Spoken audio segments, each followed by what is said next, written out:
Hi everyone, it's the 200th episode of the Stay Hungry podcast, and today we're talking about why having a vision is important.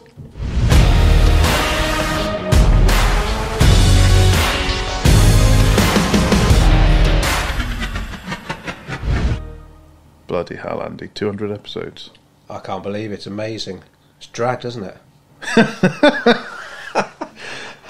I didn't read your WhatsApp properly either. The questions I put together, nothing to do with vision. Oh, well, that's fine. That's fine. A few of mine aren't, so that's cool. But I'll do that in the 201st podcast. I just thought we'd give people a brief history of why we do the podcast from a marketing perspective. So yeah, why do we do the marketing? Why do we do the podcast from a marketing perspective? Excellent. I was asking myself the same question when we were 4 or 5 months in, because it did... Bugger all. Yeah, absolutely. And in fact, that's one of my questions to you. Number 7 talks about people giving up on their marketing too early, but we can come to that. Okay. Well, sounds like you've asked me really serious questions. That's interesting. God, I have, I think there's 2 that are semi-serious. Oh. Is there any fun in there? There's 1. Good. We're really encouraging you to listen to the rest of this episode. So anyway, you've got to learn something as well, Joel. It's got to be educational, this podcast. My mum tells me you just piss about too much on it. Well, because she's our target audience. Sorry. Oh, brilliant! Going to get in the neck now, mother again. So, yeah, we set up the podcast with a view to sharing value and knowledge with our target audience. But obviously, on the other side of that, a lot of the conversations we have now, people say to us, "Oh, I've listened to your podcast." It's a really good draw for us being able to showcase our knowledge and expertise, but also becoming accessible to our audience in more places. Yeah, I would say that's a commonality almost between our most bought-in clients. Is that, oh yeah, I've been listening to your podcast for ages. Oh, I liked it on episode 123 when you talked about, and it's like, what? Fucking hell, I can't remember last week, let alone episode 123. But that's the slow burn, isn't it? It's like in this age where you want everything now, you want everything yesterday, the idea of maybe launching a new piece of marketing, like a new channel, like a podcast, and being okay with not seeing any results for 6 months, 7 months, maybe even a year, that's hard. That's too much for some people, I think. Yeah, and I mean, there won't be many businesses, organisations, charities, radio stations in Shropshire, in the West Midlands, that have hit 200 episodes. No, I wonder what the percentage is of businesses that start up a podcast and stop within the first year. Yeah, because if you, I mean, we talked about non-negotiables on other podcasts, but if you don't make it a non-negotiable, it's one of those things that just won't happen. It's one of those things that gets pushed to the back of the list. Has to get, yeah. I mean, it really winds a couple of people in my family up how my life is ruled by my diary, but that's how I get shit done and still spend time with my wife and kids. So the podcast recordings go in our diary. Yeah, I think people do really struggle with that. I've just had literally just before we've recorded, I have lunch booked into my diary to make sure I have lunch, which goes to explain. You were actually having lunch whilst I was doing this. But it goes to explain how strict we are about our diaries. But I actually had to go and see my nan, and then when I got there, she's like, "How come I haven't seen you for ages?" I was like, "Well, I've been quite busy, Nan." "Well, where have you been?" Like, "Well, I've been to America, I've been to London, I've been to Anglesey, and all in the space of like 3 weeks." And so I just showed her my diary. It's like, well, this is... Was she amazed? Yeah, she was a bit shocked, yeah. She's seen an online diary before. Yeah, she's like frustratingly okay. She's good enough with technology that she can troll me on social media. Blimey. But bad enough. How old's your nan then? 86. Fucking hell. That's good going, isn't it? Bloody, what, using Google Calendar and stuff then? She wouldn't have an online diary, but she knows her way around social and she understands what I'm showing her. Wow. But bad enough with technology that I have to go and fix her Wi-Fi. You know the drill. Yeah. So, enough of that. We've got to stop saying that. Why is having a vision important? This isn't one of my questions. I'm just working this into it. Well, so you know where you're going. So you know what underpins everything you do. So many people, they get frustrated because they're going around in circles. They feel like they go around in circles. It's because they don't fucking know where they're going. Yeah, I heard why a really do you do what you do? To make money. That's usually the answer. To make money. Well, that's it. And it's not true. Very, very rarely is that true. Yeah. So, yeah, an analogy I heard was that it's like having a car, tuning the engine, filling it full of fuel, making sure it's comfortable, getting it immaculate, getting in it, and then just pressing the accelerator. You don't know where you're heading. You've got no route. You've got no reason. And I think for me, you know, the vision for the business and the vision personally is about it's not a goal. So it's not about knowing, it's not about something that I'm looking to achieve. It's about knowing where the journey's heading. And they are slightly different in the sense that I think when you're of an entrepreneurial mindset, when you tick off a goal, there's very little reward. It's just something you expected of yourself. Where having a very firm destination means that if you have to take a different route or go off road, you're always coming back to that North Star. And I think you can't do your marketing, you can't do your sales, you can't do your accounts, you can't do your forecasting without knowing where you're headed. Yeah, we're big on this, talking about...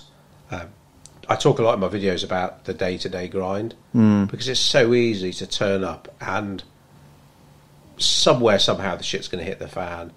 A prospect's being over-demanding, a client keeps ringing, a staff member calls in sick, your printer's run out of ink, and you can so easily get pulled in all these different directions unless you've got this clear vision, you know what you're doing, and you're strict with the plan to take you towards where you want to go. All this other shit will just control you rather than you controlling your business.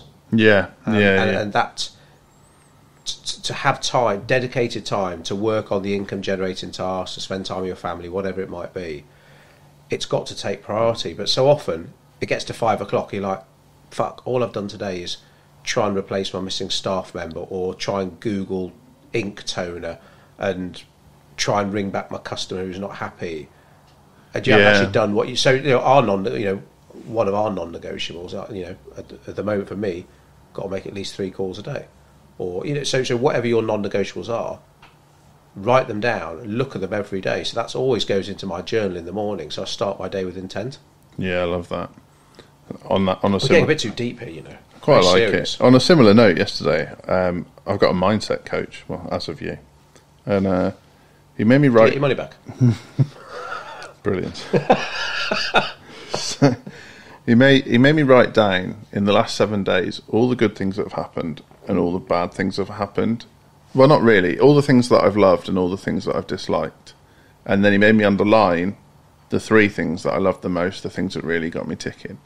And then he made me sort of calculate how much time I'd spent on the dislike column, how much time I'd spent on the like column, and how much time I'd spent on the 3 things I'd underlined.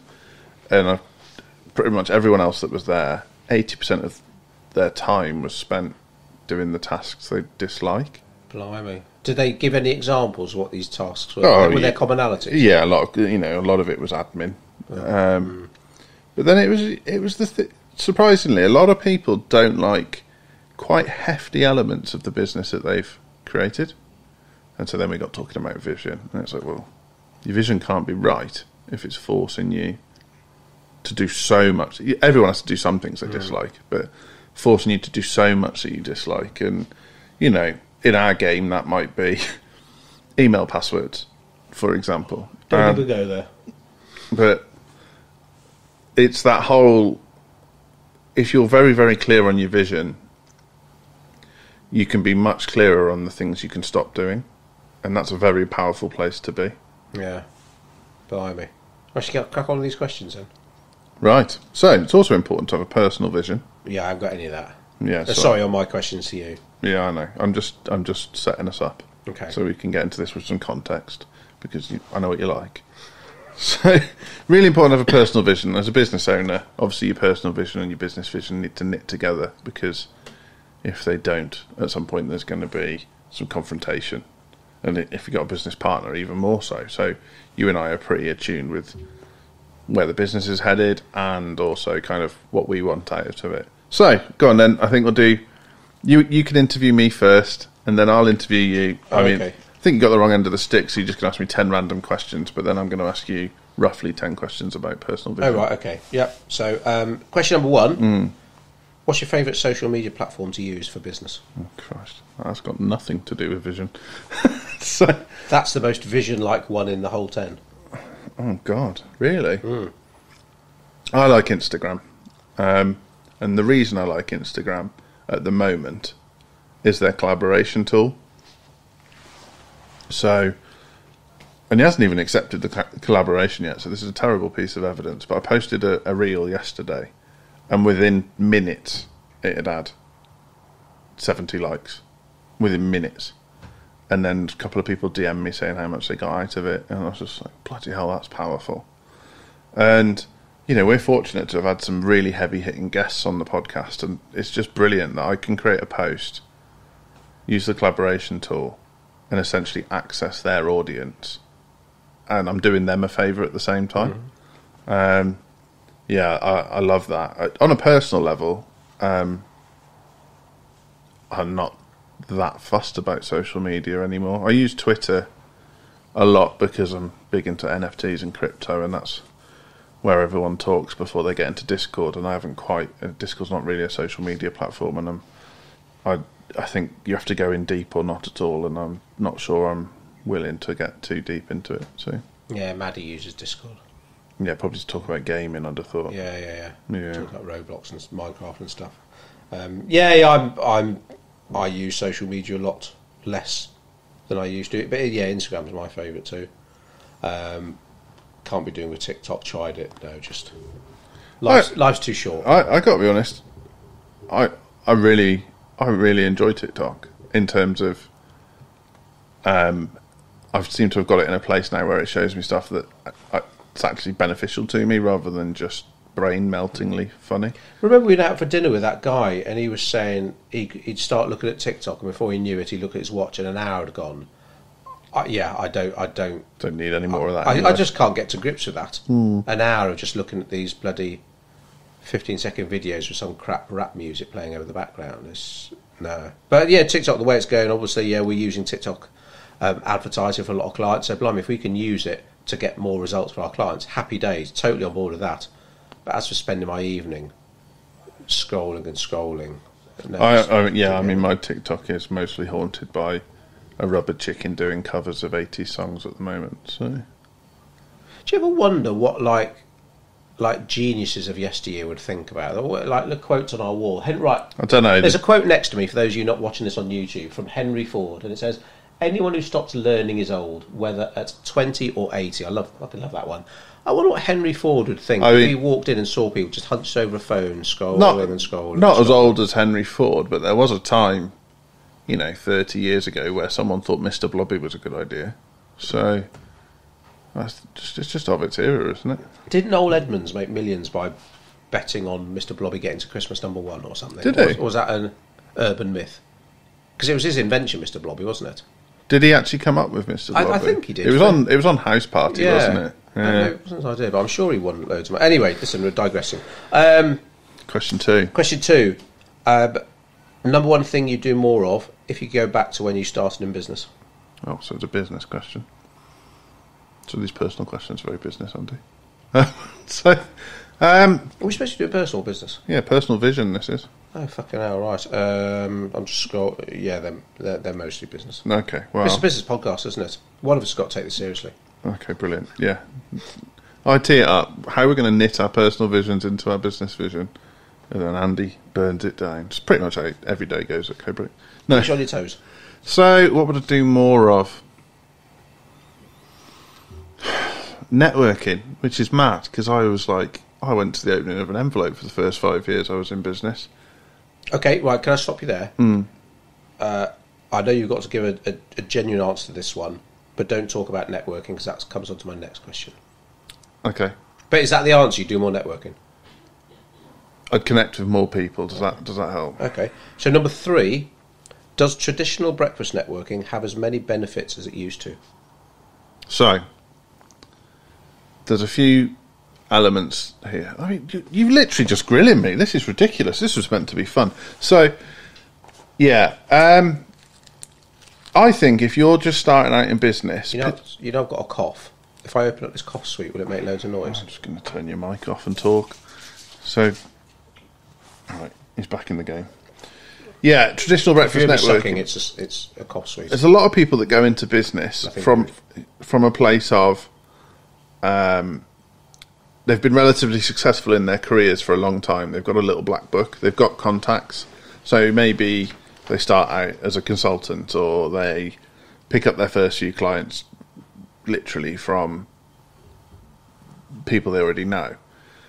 If you start in business like I did, where I was young and I didn't really know any other business owners, I think that whole breakfast networking circuit is a great way to sort of cut your teeth and to learn how to communicate. And in my case, you have a lot of preconceptions. So, this is what a successful business owner looks like. This is what they drive. This is how they talk. And then you go to a breakfast network meeting and realise that is absolutely not the case. However, you should still be selective about the ones you go to. So,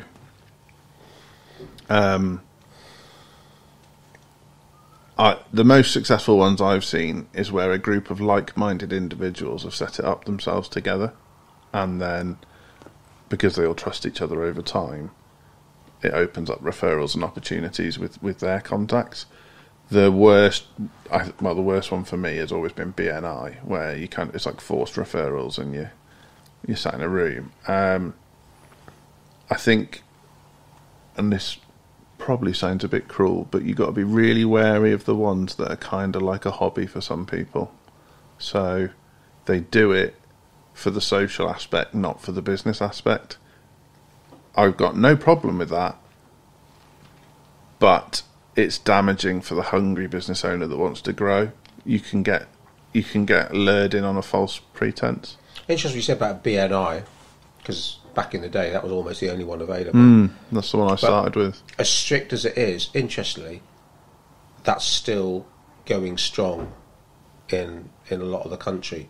So whereas some of the more informal, so the more fun ones, I much prefer doing this one rather than BNI. BNI's too strict, man.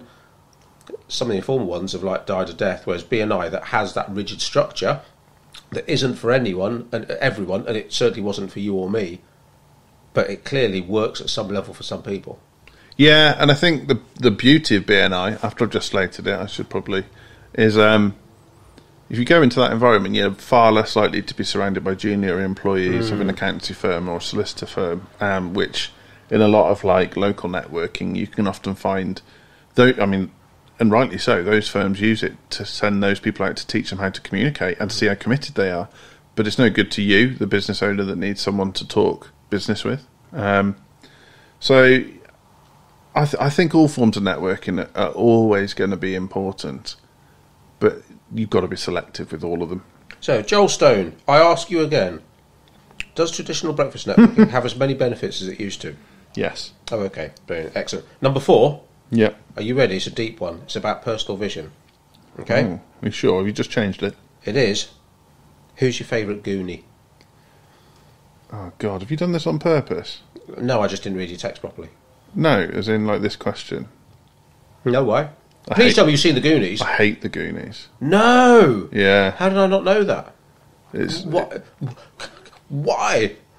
I just like... So I'm a little bit too young for the Goonies to have hit right, so I watched it in retrospect.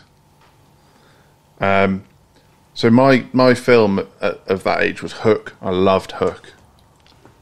And Right. Let me clarify. Right. You prefer Hook to the Goonies? Yeah. Fuck. Salman Dustin Hoffman? Yeah. Oh, God. Got, shit, that's like career ending. It's tremendous, is what it is. Wow. Blimey. So tell me, what don't you like about the Goonies? It's like... So, I mean, and you'll be aware, like, I love 80s pop culture, so, like, I love... Clearly not. I love Batteries Not Included, Flight of the Navigator I'm really into. So all these, like... Well, Goonies isn't really sci-fi, it's like adventure, I suppose, isn't it? But E.T., what's Johnny Five, Short Circuit. Oh, he's in Succession now, isn't he? Oh, he might. How far have you got in Succession? I'm absolutely miles away from that point. Johnny Five's in Succession. What's his name? The guy who used to be married to Michelle Pfeiffer. Oh, I see. Yeah. Okay. Yeah, so I love all that, and the Karate Kid films, the Turtles films, and stuff. At the same time. Yeah, but the Goonies just didn't land for me at all. But the caveat is, I had a horrible girlfriend at the time, and she made me watch it. So maybe that's the real reason. That makes sense. Well, swiftly moving on to number 5 then. Okay. You'd be telling me you don't like Star Wars next. We haven't seen the latest Obi-Wan. Have you watched it? No, I forgot. Okay. Slash, I was doing a webinar with you. Number 5. Codebreak's making inroads into the States. What other country would you like to do work in? Like to or have? Like to. That I've never done work in. Mm-hmm. Oh. So I told you it was deep, Joel. I think I've done work in all the major English-speaking countries. And I've done work in China. It'd be really interesting to do work with a completely different culture. People that approach, like Japan. Yeah, let's go with that. Like, people that approach the culture of work completely differently. Particularly with marketing, because if you look how Japanese brands advertise themselves, it seems to be like two extremes. You have Honda, which is kind of like, seems very mechanical and regimented, and you remember the advert they used to have where the cog rolled down the stick and then it hit something else and that swung round and it hit something else and a marble went down a marble run and eventually it pushed the car along. You're looking at me blankly. I have no idea what you're talking about. Well, it sounds like a scene from the Goonies where they set those traps to very, very famous Honda advert. Oh, okay. But then they have like the other side of like they're like real extreme loud anime screamy weirdness, like watermelon flavoured Kit Kats type thing. And just as someone interested in marketing, I'd be really interested to look at the marketplace and be like, how can you be so serious and so crazy at the same time? What's occurring? Oh, okay. I was going to say Australia. Have you done work in Australia then? Yeah. Have you? Quite a bit, yeah. So, fortunately, coincidentally, my uncle owns an agency in Australia, so I did loads of freelance work for him, yeah. Nice. Number 6. Favourite TV ad of all time? TV ad? Mm-hmm. Oh, favourite or most memorable? Yeah, either. You choose. I'm going to say both. So, most memorable, the one that I always remember is the Guinness advert with the surfers. The bum-ba-dum, bum-ba-dum, bum-bum-bum. I have low alcohol Guinness in the fridge. Bought this morning. Well done. Not no alcohol. Very nice. My favourite advert of all time was for First Direct Bank. And it was a black and white advert, and there was birds in the trees. And the birds start beatboxing. And I was like, what the hell is this advertising? And then it was about how First Direct Bank was like banking with a difference. And I was like, that is absolutely magnificent. Blimey. Number 7. Why do people give up too soon? No one likes feeling discomfort. Normally when you're on the cusp of success, you're probably in more discomfort than feels okay.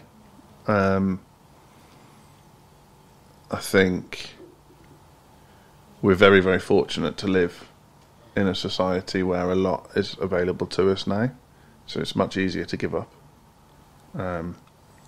There's definitely some feisty people out there for sure. I mean, this is the Stay Hungry podcast, but there are also people out there that, when it comes to it, don't know how to push past that point. Do you find it's becoming almost a bit more celebrated? Giving up, failing. Yeah.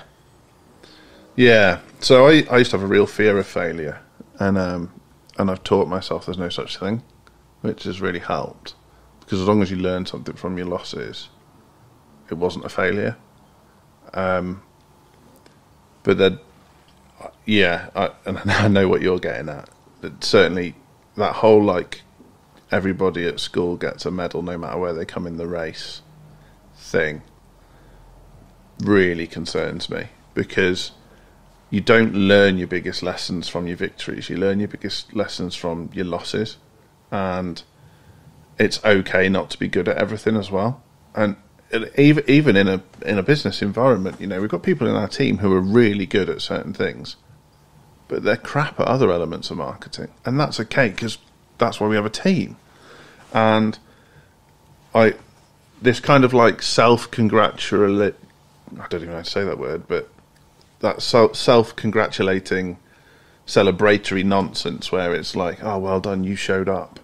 Well, I should fucking hope so. It's kind of where I come from it, and I absolutely think, you know, that there are exceptions to that rule. Some people taking part is a far bigger achievement than winning is for others. You know, you could be talking about people with disabilities or people with horrendous trauma. Just the fact that they took part is a massive win. Mm-hmm.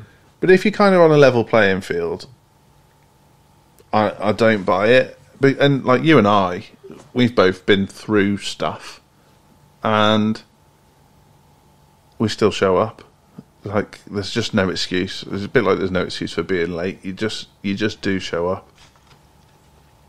That's a deep question. Deep answer, sorry. Sorry, yeah. That's... I didn't want to sound like an ogre, but at the same time I do feel really strongly about it. Like a really good... A horrible thing I do to suppliers that I think people may or may not judge me on is if I make an inquiry and then they come back to me and I'll be like, perfect, let's talk on such and such a date, and they don't come back to me again, I will never buy off that supplier, because they don't keep their word. They don't do what they said they would. And I'm genuinely surprised now if something or someone turns up on time. One of the simplest ways to succeed in business, I think, is to do what you said you'd do. Yeah. So I'll see you at 10. I'll see you at 10, not 10:05. Or I'll get that report to you by Friday. That's Friday. That's not Saturday. I really upset Hannah last year with this, because we got a well-known estate agent to come and value our house, take the photos, and they said, "Oh, well, I'll send you the valuation and the listing on Thursday." And that was his words. And then he texted me afterwards to say, "Expect your valuation and listing on Thursday." All right, signed. It didn't come till Friday. And I wasn't happy with the valuation either, so it gave me a bit of extra. But immediately we changed estate agents, and Hannah was like, "Oh God, we've got to go through it all again." I was like, "This guy's not selling our house. It's not happening." Because if someone comes for a viewing and he's 5 minutes late, that might be a sale loss. So I'm not doing it. Yeah, if you can't do the little things right, why should I trust you with the big things? Number 8. Mm-hmm. A professional sole trader starts up. Let's say they're an accountant, and business grows nicely. What position should they first recruit for? So what do we say? They're an accountant. Mm-hmm. So sole trader accountant starts up, and business is going well. What's the first position they should recruit for? Yeah, so they got to take on their first recruit in what capacity?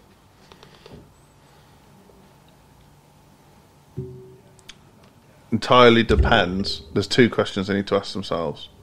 What do they hate doing? Because there's just no point doing the stuff you hate. And what's going to make the boat go faster? And so they might hate doing sales, in which case get a bloody salesperson. Yeah. But they might hate doing admin, getting admin. There's so many variables, and I don't know how to hit the nail on the head. But I think you do the list of all the things you love, all the things you hate, and figure out what gets the low value hate tasks off your desk the quickest. Yeah, like a quadrant thing, whatever you call it. Yeah, so I guess like for some people that might be a VA or a PA. For some people that could be, like an accountant, it could be a bookkeeper. But it's, whatever gets either the low value tasks or the low to mid value tasks that you hate off your desk the quickest. Nice. Number 9. What are your recommendations for compartmentalising? I thought you have a mindset one in there. Yeah, no, that's good. So, I've alluded to had a fairly colourful life. Throw an example down. On Saturday, I'm going to a high security mental unit to visit my dad. So that takes a fair bit of compartmentalisation. And obviously the stresses of business, the stresses of life, yada, yada, yada. I think, and I don't always get this right, and Andy will definitely attest to that, but I think journaling has really helped me compartmentalise, because it helps you focus on the things that are going well. Also helps you pat yourself on the back for the nice things that you've done that otherwise you might not get credit for. And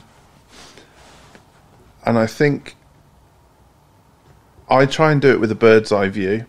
So if I'm really feeling tension, and you can't do it once you've let the tension get too much, you have to identify it before that point. There's no point if the elastic band's about to snap. But once you start to feel that tension, take a deep breath. Breath work are massive on. And take a bird's eye view of what's going on. And I guarantee you, particularly in this country, there will be some positives that you can look at. I certainly don't think you should be locking the negatives away in a box to never revisit them. But taking a bird's eye view will allow you to see some of the positives and some of the negatives. It'll allow you to take the negatives off the table that you can do nothing about. So that's the kind of like, write a list of all your worries and cross out the ones you can't control. And it'll also allow you to see the reality of the situation, to be more present. And very often when you're thinking about having to compartmentalise, it's because you're not being very present. Unless you're in a war situation or something awful's happening to you, being present is usually the answer. And I think if you can just take that deep breath, look at what's going on, for most people, things aren't as bad as they seem. Yeah. What's that phrase people keep saying now? This too shall pass. Who was that? Oh, yeah. Denzel Washington. No, does Tom Hanks say it on the Graham Norton show? I can't remember that. Yeah, this too shall pass is a big one. And then a coach that we know said, it's never as good as it looks from the outside, and it's never as bad as it seems from the inside. And I think that's brilliant. That's yeah. Good. Last question, you'll be sad to know. What are your top 3 tips for making your website work better? I do, Nora. Your questions are so different. For someone who's already on the website, so not talking about getting traffic to it, someone's on your website. Yeah. What are your top 3 tips for making them more likely to inquire, to take action? Okay. So, never have more than 2 calls to action across your website. Well, that's a good one. So, there's the amount of websites that will go on now that want you to buy, sign up to their newsletter, inquire, book a discovery call, book a call back, and scratch your nose. And you're just like, well, which one is it you want me to do? So, and I ideally only have 1 call to action, but I stuttered on that because I know that we have more than 1 call to action on our own website. I was literally just going through counting now. Yeah, but the main calls to action on our website are what is essentially book a discovery call, so inquire and one of the team will call you back, or we drive you to leave your data behind, essentially. And I think you need to be that clear to people. Imagine that someone's going at 100 mile an hour in a car. Like their day's probably going 100. If you're a business owner, your day's probably going pretty quick. And you need to give them a direction that's coming up fast. It's no use saying, well, turn right, or you could turn left, but it'll take you a bit longer. Right. Or carry on straight. They'll get bored, or they'll just crash the car. Oh, okay, that's a good one. So that's one. Right.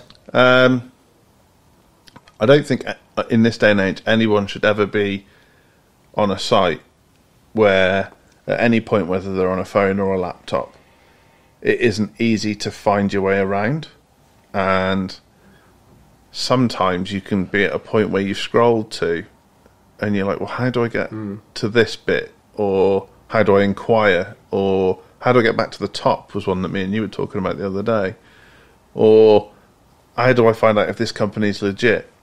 And you just got to really think about what it is. When someone's looking at that section of your website, what is it you're trying to get them to do? And if they can't do that from that place, you've got a problem. Nice. And then the third one is trying to cram too much in. I think you have to have enough to explain what the transformation will be for the prospect. Yep. But you don't want to have so much that you over-explain it, with the risk then being that they go away and try and do it themselves, or they switch off, or your competitors figure out your process.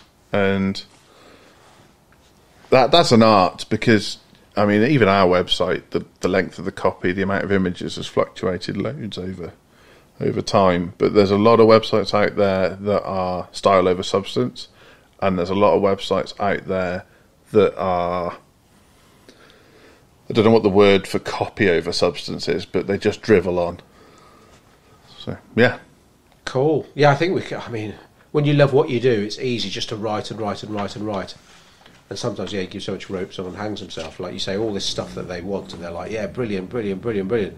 And then you say that one line, they go, oh, no, I don't want that. Yeah. It's gone, sale lost. Yeah. There we go, right on cue as a podcast being recorded. The shitty little car with the stupid big exhaust. Can you hear that in the background? Not that Andy has a grudge about it. No, not at all. So, I mean, you should hear Andy's car when he starts it, to be honest. But, right, my turn. An orange Twingo. My turn. I think you're getting it a bit easier than me. Oh, really? Excellent. That's what I like. It's mostly about vision. Your favourite Goonie is a very hard one. Yeah, well, if I knew their names, it'd help. So, question 1. Talk to me about the hot pen technique. It's not even a question. I just want to, what is the hot pen technique? Okay, so get a piece of paper is not enough. Get a notebook and a pen, and imagine where you'd ideally be in life in 3 years' time. Get that sort of in your head, so roughly, right, okay, in 3 years' time. I'm not talking about like being stupid, like, well, okay, I'll imagine I'm a millionaire and I'm on my super yacht in Bora Bora, or wherever that is, near Cardiff, I think. I don't know where Bora Bora is. Yeah, Maddie keeps going on about it. Loads of like influencers go there. Is it Bali? Oh, it might be, yeah. So I'm not talking about being stupid, but, have a goal, but be a bit realistic as well. And what do you actually want? And anyway, before you go any deeper, set a timer for 15 minutes, get your notebook, get your pen, and start writing, describing what you're doing in 3 years' time. And the only rule is your pen cannot leave the paper. So even if you end up writing... So it's all joined up. Hey? It's all joined up. I don't know. You've got to carry on writing. So it could be, right, I'm living with my wife in a cottage in Devon, and my kids go here, and every day starts with a walk. We're so looking forward to Disneyland. But you write. And at the end of it, you'd be quite surprised. And what I do the hot pen technique every quarter. And if ever I'm feeling a bit like shit or not sure where I'm going, it's almost like subconsciously that becomes your personal vision. So I keep referring back to it, and I've got I've got an A5 notepad, and just refer back to it, and like, right, yeah, this is what I'm working towards, because this is what I want. Stability for my children, the cottage, whatever it might be. And it works really, really well. Not many people have heard of it. So some people might do theirs every bloody year, or every 6 months, or every 5, I don't know. I like doing it every quarter. And generally speaking, say if you do it every quarter, over the course of a year, that vision might not change too much. I was going to say, how long have you been doing it now? 9 months. And have you noticed much change in the 3 times you've done it? Yeah, I've noticed, not drastic change, it's just 9 months. But I think we talked about this morning with one of our new coaching clients. Money is still very important, but not as important as it was 9 months ago. Other things have got to become a bigger priority, or maybe it's just fucking getting old. It's interesting. I think it's hard because I mean, it's hard to say no to your kids anyway. But I've got 2 daughters, and they know. Mummy says no, go and ask Daddy. But I don't mind saying no to them, but I'd hate to say no to them because I couldn't afford to. Now, if they turn around, and say, I want to go on holiday in Bora Bora for 2 weeks, I mean, without having a clue how much it costs, the answer would probably be no. Maybe it is too much money, or maybe it's like, well, actually, I'd rather have 3 holidays in Ibiza for the same bloody price. Yeah. But, there are certain things like, well, I don't want to say no because I couldn't afford it. So money is important. But, yeah, it's corny. It's not as important as health and the people around you. And ideally, you want all 3. You want relationships, you want your health, and you want your wealth.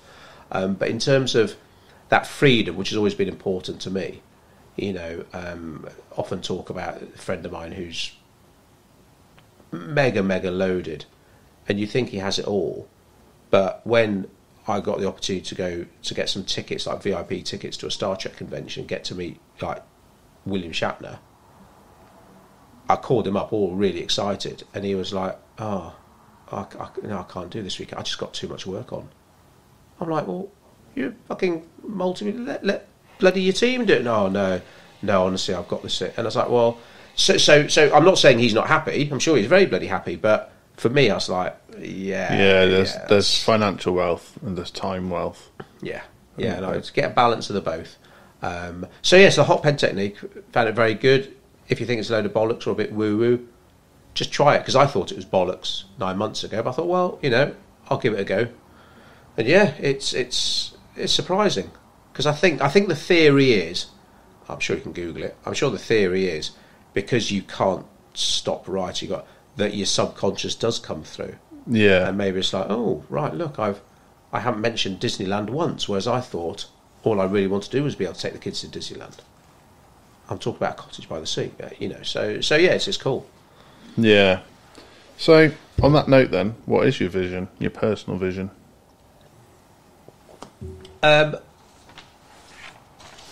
more clued up on this kind of stuff than me, but my personal vision and my business vision are the same, really. I know. I think at first we called it our vision, then we called it our purpose, because our vision. But it's always, even before I met you, before I met Emma, before I started up in business. Don't want to change the world, but helping people and having fun. And maybe helping people, because my mum and dad, they're doctor and nurse, and they've always been about helping people. But sometimes, like many workaholics, you might forget to have fun.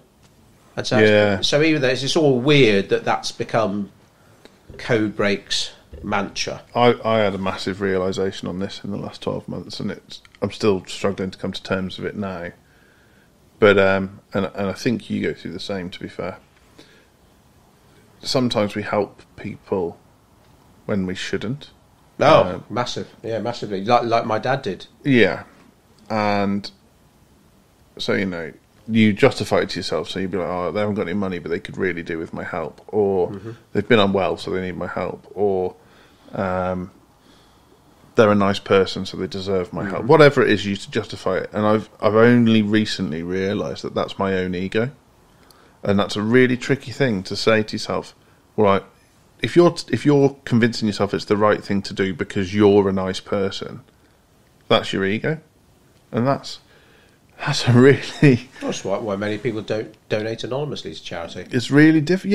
Yeah, but like you would know with me, for example, that there are lots of people I've helped, and I've not told anyone I've helped them. I've just helped them because I thought it was the right thing to do, to my own detriment, and actually.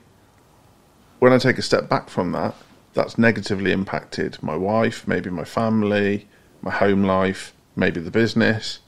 And so ego of being a nice guy, whether or not it's like a conscious thought, has really bitten me. So when we say help people and have fun, we mean help the right people and have fun. And you can't really have fun if you're helping the wrong people, because it it always comes back to get you. An example of mine is I was really helping this guy who said he couldn't afford it, and then he drove past me in a brand new sports car.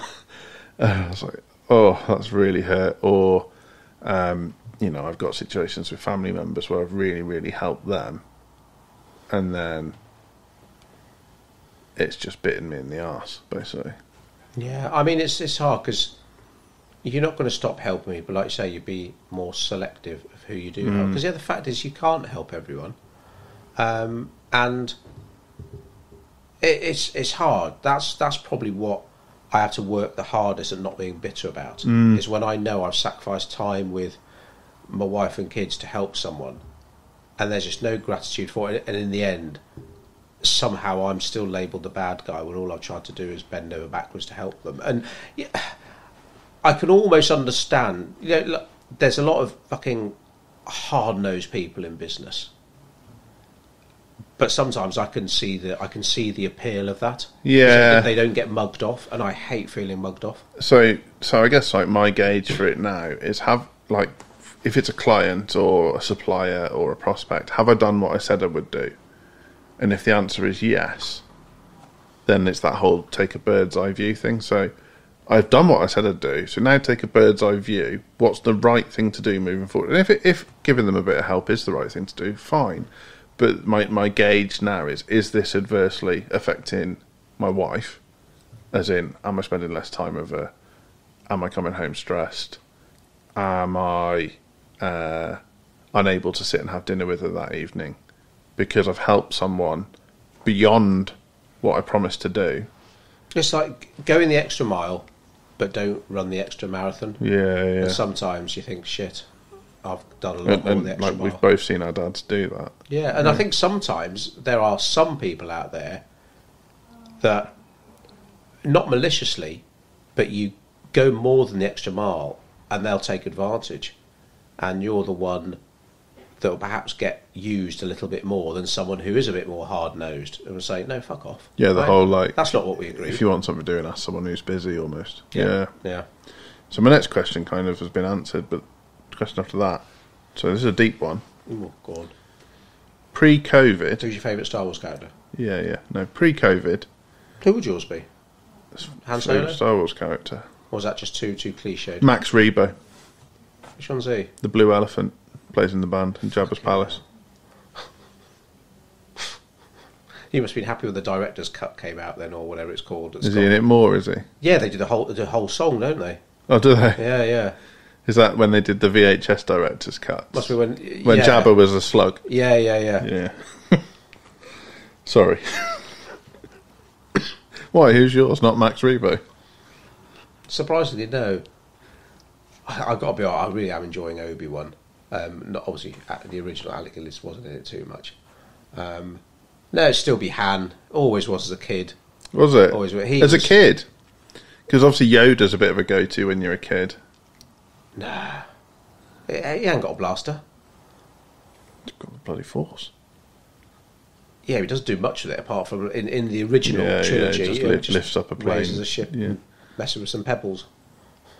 Yeah, Yoda's shit. Yeah, no, Han Solo. and then, God, I remember my friend Simon, how excited he was about it. He told me, like, the guy who plays Han Solo, he's done this other film. It's called Raiders of the Lost Ark. I'm like, what? And we went to see it, and it's like, holy shit, this is even better than Star Wars. Yeah. Han Solo. Indiana Jones. And the next one's coming out. Is it next year? The next what? Indiana Jones? Yeah, they finished filming it for sure. Is he in it? Yeah. Christ. In a Zimmer frame. Indiana Jones and the Tale of the Zimmer frame. Yeah, exactly. Right. So, what I was going to ask, pre-COVID, and I don't mean your vision in terms of like company vision, help people and have fun, but pre-COVID, what did you think your vision for your life was? More money focused. Mm-hmm. More. I've got to be careful because I don't want anyone thinking, not there's anything wrong with it, that I'd be quite happy to be a pauper. I say again, no, but yeah, even in my children, to be honest, even they probably wouldn't even realise, but they've reevaluated what's important for them. Because to be honest, for us, for lockdown, of course, it was shit for most people. But we always try and look at the positives. And for us, there were some really good days. All at home together, eating 3 meals a day together. When the first lockdown happened, it was sort of March, April. The weather was glorious. We sat in the garden working. Running, cycling, no pollution on the roads. It was peaceful. And maybe it was that. I mean, I think, I like this. I've still got a purpose because, we got to save the business. Fucking hell, pretty big purpose. But no, I'm enjoying this. And me and Emma have always been tight anyway.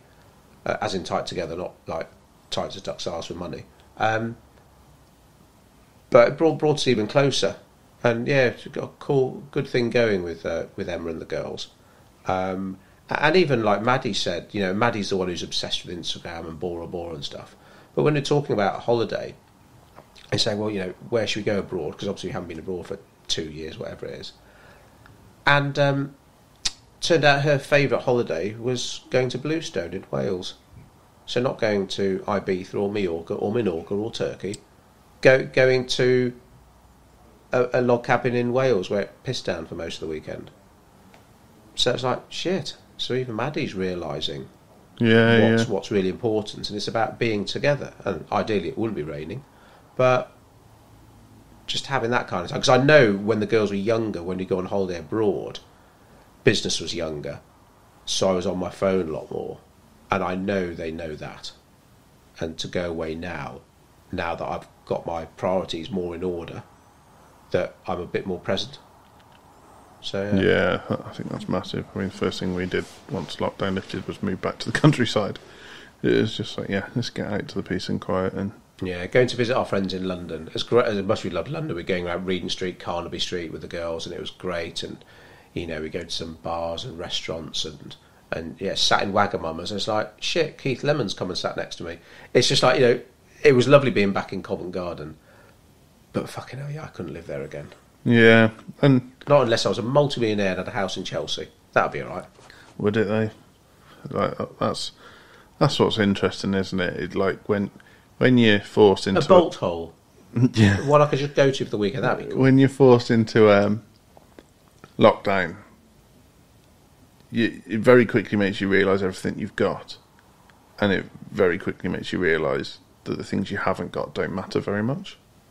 Yeah, it'd be great for what you have, not for what you don't have. And you and I have both gone through on the materialistic side of things where you really want something or think you do. You get it, and a few days later, it's just another one of the things you've got. That's exactly what I said to Maddie about her birthday present. She wanted this Razer keyboard, R-A-Z-R, and it had lights and it was. I says, I presume it works just like another keyboard. And she was like, yes. But she wants it because she loves playing Roblox. I can't remember what it cost, 130 quid or something. Anyway, gave it to her. I said, enjoy it. But I said, today, this is happiness. In a week's time, it will just be another keyboard. Do you understand? And she does understand. Yeah. I don't know whether she's remembered, but she certainly understood it at the time. It's really hard, that. And hopefully, one of the positives out of COVID will be for all of... God, this is deep. But for all of society, that throwaway culture will hopefully dumb down a little bit. Because, I'm a big believer that you're better off investing in experiences than you are things. Mm-hmm. But people find it really hard to find the time to go and be present in an experience. But they're willing to grind themselves to the bone to buy a fancy car. And that's really sad. Yeah. I certainly have less stuff now, and the stuff I buy, something has to go, and I'm tending to buy more expensive, better quality stuff now, rather than throwaway cheap stuff. Because sometimes the girls, they're like, I found this dress on, and basically this big name website, found this dress and it's £3. I'm like, Holly, do you think any idea that dress is going to have been made ethically? You got someone in a sweatshop. You can't make a dress, ship it over here for £3. It's a tough balance, isn't it? That it's tricky because obviously we're well aware there's some big brands that are doing exactly the same thing, but just charging a fortune for it, and you've got to find. And there are some big brands that are shit. Yeah. But there are some things out there that that you pay and you get the according quality, and that's what I'm interested in. So if I can get a pair of bloody shoes that will last me a long time and fit really well, rather than some cheap shoes that I just throw away every year, actually I'll go with the former. Yeah, absolutely. I mean, interestingly on the experiential thing, one of my favourite memories with you, and consider we've had some massive business wins. We've launched a book together. We've bought stuff together. We've been to big expos together. But we went to a Comic-Con together. Nothing to do with work. God, yeah, staying in the Easy Hotel. Was that one? I think so. But we just had such a great time. We just had a really good day. Barely talked about work. Pretty much everyone that knew we were going thought we were really sad for going. Mm-hmm. And it was just, we met loads of people. It was just brilliant. God, how long ago was that now? It's got to have been 6 or 7 years ago. Bloody hell, really? Yeah, it was like, before Hannah, wasn't it? So yeah, it's a long time ago. Oh shit, really? Bloody hell, no, that was a good laugh, that was. Wow. Right. We sort of covered off some of these, so I'll rattle on. How has your change in thinking impacted your approach to business? I'd like to think I'm better at disqualifying people now. Whereas, let's just help everyone. I sort of mistakenly thought disqualifying someone comes towards the end of the process, the end of the funnel, if you were. People come into your periphery, you talk, you DM, you email, you meet up, whatever it might be, and then somewhere down the line you're like, actually, I don't think I'm going to be able to help you. But now we sort of flip that and realise, because that's obviously just a lot of time, but ultimately isn't going to result in anything. So if you can disqualify people early, which is hard, because let's face it, who likes being told no? Yeah. But, I mean, don't get me wrong, I still do get it wrong. But hopefully a bit less often when someone's saying, I need help with some marketing. When can we start? And I'm like, oh, no, let's, this is the process now. This needs to happen, followed by this, and then we'll know where we stand. No, I just want to know. No, it doesn't work like that. This is what we've developed to ensure that we're right to help you. Yeah. And if we're not, it's like, no, there are other marketing companies out there more suited. And it's that whole, we want every business that purchases from us to receive massive value. And so by having that step in place, it allows us to give massive value in that moment. But if we're a bad fit, everyone walks away on good terms. Yeah. So, a few more. What's the one thing about you the listeners probably don't know? I'm 6'4". Deluded. 4'6". I don't know. Member of Mensa? Yeah, that's a good one. That? Are you an active member? No. You don't renew it. You just hell. pass the test and stay. I read the magazine. No. I never was, even when because I joined when I was 13, I think. But yeah, I was never really wanted to beat up and go and play chess and stuff. Yeah. But yeah, it was high IQ at 13 years old. It was nice for my mum and dad. What happened after you were 13? It all went down. Knock on the head. Yeah, we go, wonder what your IQ is now, too. Discovered alcohol. Right. What's the best mistake you've ever made? Bloody hell. That's better than my Goonies question. I ask every guest on the podcast. Something. Yeah, I need to start listening to some of those. What's the best mistake you ever made? Bloody hell.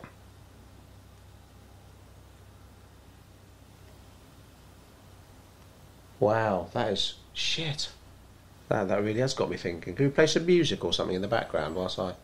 Da, da, da, da, da. That was EastEnders. I don't know where I was going with that. Best mistake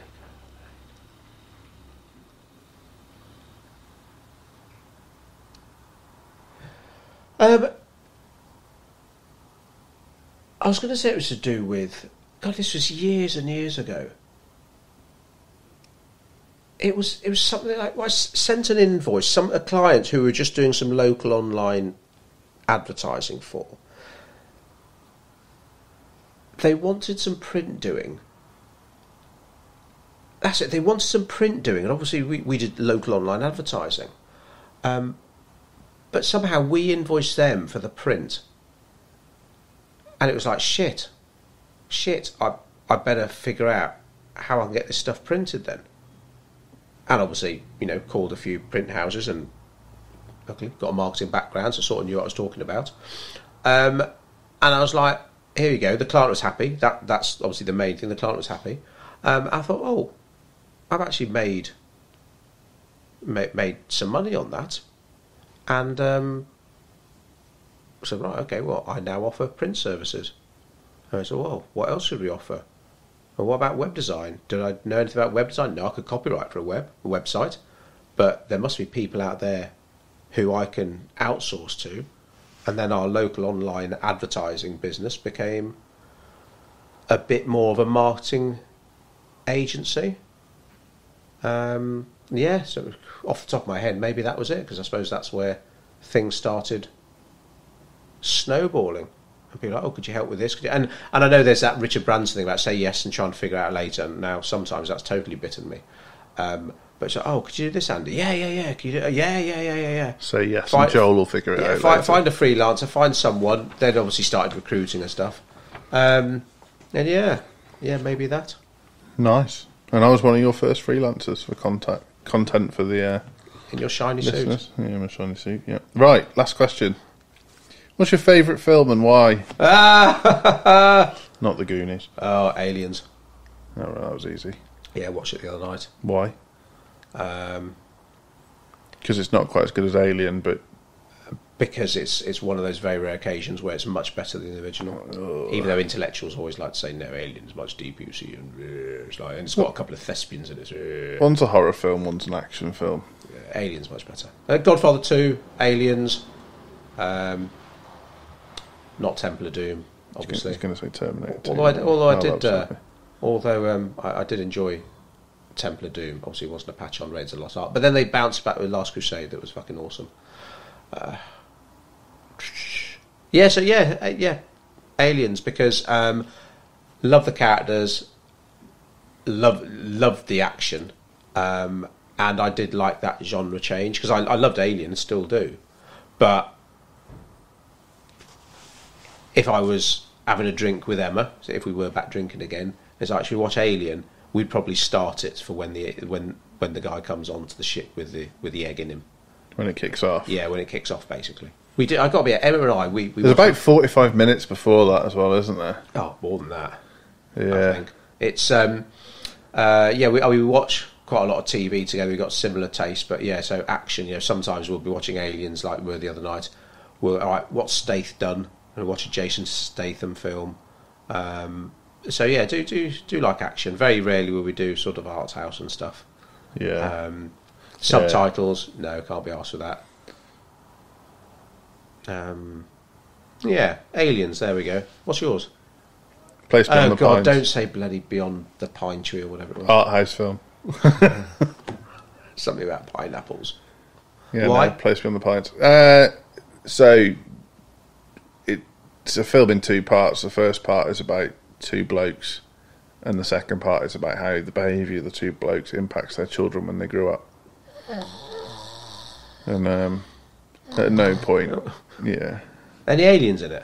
No aliens. Anyone get shot? Yeah. Any colonial marines? No. Oh. So yeah, no.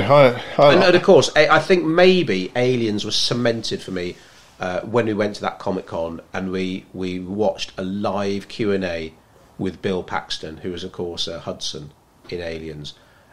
And I mean, well, bloody hell, because he was pally with James Cameron. The films he's been in: Terminator, Titanic, True Lies, Aliens. I mean, obviously he's in Apollo 13. Apollo 13, and he seemed Twister. Don't forget Twister. Twister. Oh, I love that film. He just seemed like such a nice, genuinely humble. When he died, at a stupidly. What was it? A complication from surgery? Yeah, had his heart surgery, I think, and then died after. Oh, gutting. But, because I suppose he's never really a leading man, even though, like, say, Apollo 13, he had a big role. Yeah, but not many people know who he is when you bring it up. Yeah. It's... But then if you show them a picture, everyone knows who he is. He's one of them. It's just really interesting on that Q&A when he was talking about the filming of it, how it was all filmed in Britain and the order they shot the scenes. So there's a scene in Aliens before they go on their mission where they're all hanging in this hangar deck together. And that was actually filmed at the very end because by then the cast had got to know each other. So they all did seem familiar, like they generally did work together. And that really so sad about Bill Paxton. So, to sign off, that's why you need a vision. You may or may not have seen that we've been running some webinars, so keep an eye out for our next webinar. You can sign up from our socials or from our website, and we'll catch you again for episode 300, hopefully. Nice. Stay hungry.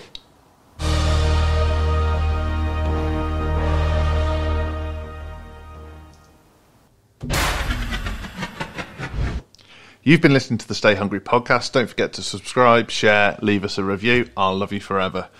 Visit andyandjoel.com if you want to know more about our coaching. We'd love to hear from you. Take care, everyone.